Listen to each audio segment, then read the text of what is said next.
Now on Sunrise, senseless gun violence takes the life of another child in Minneapolis. A 9-year-old girl, the latest to die. The growing calls for justice for the kid. And Minnesota taking another step towards fully reopening. The restrictions ending ahead of Memorial Day weekend. Today is a day for layers and lots of them in the morning, but we do get some warm afternoon sunshine. We've seen the videos of horrendous attacks on Asian Americans, but what happens next? The group fighting back against hate crimes. A college grad from Hopkins wasn't going to let her grandma's injury stop her from seeing her. The 1,000-mile surprise caught on camera.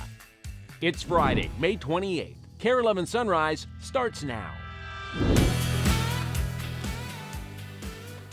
Hey, Minnesota turning a corner this morning. Look at that. For the very first time in over a year, we'll be celebrating a major holiday with barely any COVID restrictions. Most of them ended overnight. And with almost all the restrictions gone, we want to know what you have planned for the Memorial Day weekend. Yeah, use hashtag Sunrisers. Let us know what you're doing.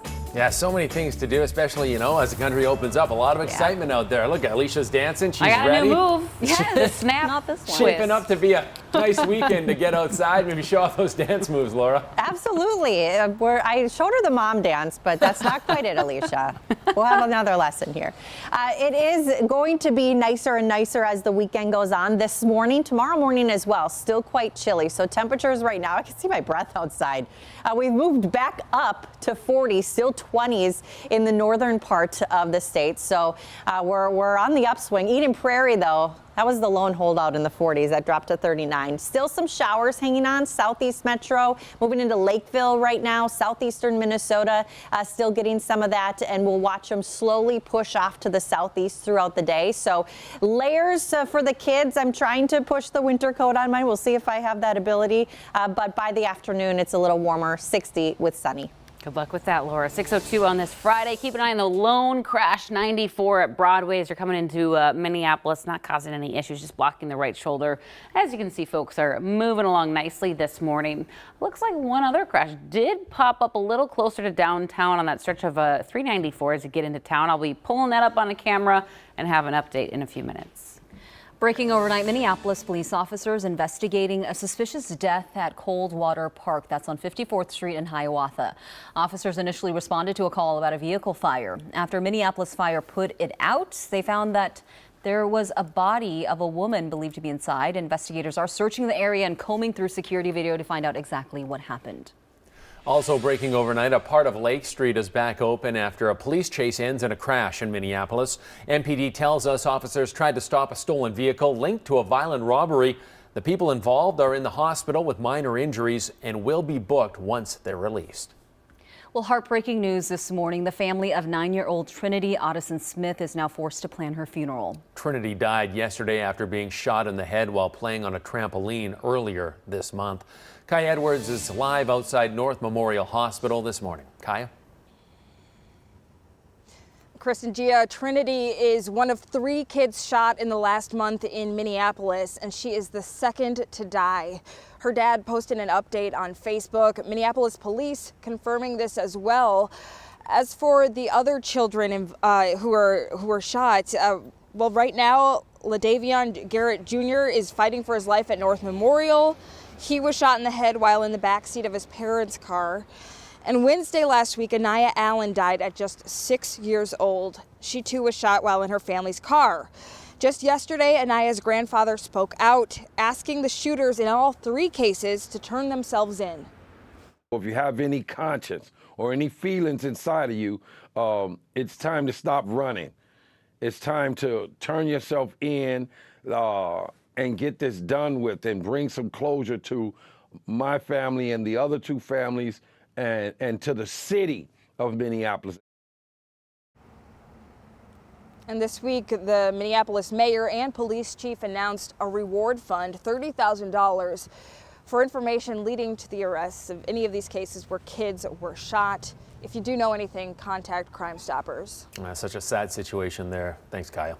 And so far this year, there have been 33 homicides in Minneapolis. According to MPD, data is more than 100% increase, that is, compared to this time last year when there were 16 homicides.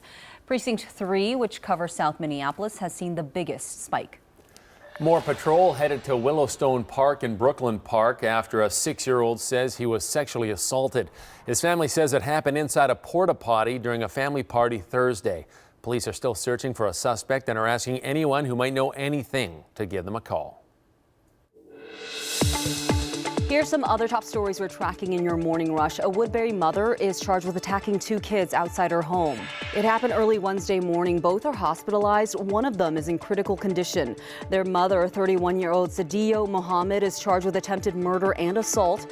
She told investigators she has a history of mental illness and was previously diagnosed with bipolar disorder and has been off medication. Remaining capacity and distancing limits are officially over for businesses, indoor events, and gatherings in Minnesota. Minnesota ended its mask mandate 2 weeks ago, a sign of normalcy in South Minneapolis. The Riverview Theater is reopening its doors for a showing tonight. It's the first movie being played there in more than a year. The first showing of A Quiet Place 2 is at 3:45 this afternoon. The community is rallying around a tree trimmer who was shocked while working. Bradley Kneisel of Painesville is in a burn unit at HCMC, and his family says he has a very long road to recovery. A GoFundMe has been set up to help pay his bills, and we have a link at KARE11.com. And that is your Friday Morning Rush. In our Sunrise Live, I'm tracking this story that's getting all kinds of love online. A Hopkins teenager who is graduating next week decided to make a surprise trip to see her grandma all the way in New Jersey after she found out grandma couldn't come to her graduation after she had a bad fall and landed in the hospital. You got to see grandma's reaction. Take a look. Hello?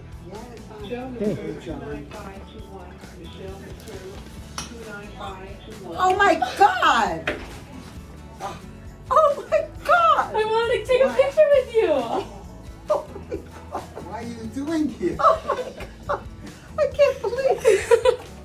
Oh Marley, I can't believe it. I wanted to take a picture with you, Grandma. That is awesome. How sweet. Yeah, Hopkins senior Marley Comito hugging her grandma Pam. Marley says her grandmother was devastated, not about her injury, but because of the fact that her grandparents could no longer get a picture of her with her in her cap and gown. And our Sunrisers, they needed this dose of family feels on this Friday. Kathleen, she says, Marley, you are wise beyond your years. What a lovely gift to your grandparents and yourself. And Mary writes to us, to the parents of Marley, you raised an amazing young lady. And fun fact, Marley's mom is longtime Twin Cities journalist and media personality Jordana Green.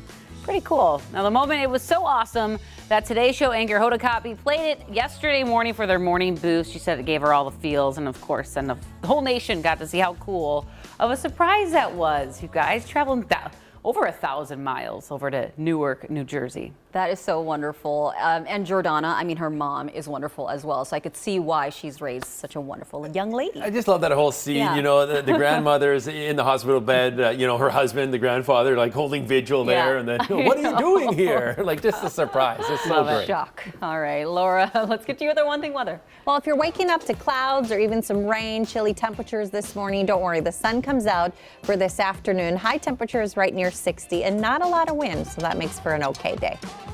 And I'm popping around a few traffic cameras trying to find that reported crash that I saw. Not seeing anything at this point. The only one here is on the stretch of 94 at Broadway. So pretty quiet for your Friday morning commute. Time to connect the dots where we make sense of the headlines. After heavy rains, we know what comes next, mosquitoes. But what can we expect and how can we stop them? Let's connect the dots. Entomologists at Texas A&M say there are 3 major categories of bloodsuckers after rainfall. The first wave are floodwater mosquitoes. When heavy rain leaves puddles and ditches and lawns, these mosquitoes quickly emerge. They actually come from eggs that sit around waiting for the rain, sometimes for years. They're typically larger and unfortunately more aggressive. These are the ones that attack you from dusk to dawn. The second wave are container mosquitoes. As you can guess, they come from containers holding standing water. While they bite any time, they prefer nighttime when large groups gather. The next wave is Culex mosquitoes. They like stagnant water with lots of bacteria. These suckers tend to be disease carriers. So how can you stop them? The experts at A&M say getting rid of standing water is a big one, and using larvicide dunks in standing water you can't drain. Lawn or barrier sprays only last for a limited time. And plants that repel mosquitoes like citronella and lavender only protect a limited area. Spray repellents and covering exposed skin is some of the most effective advice.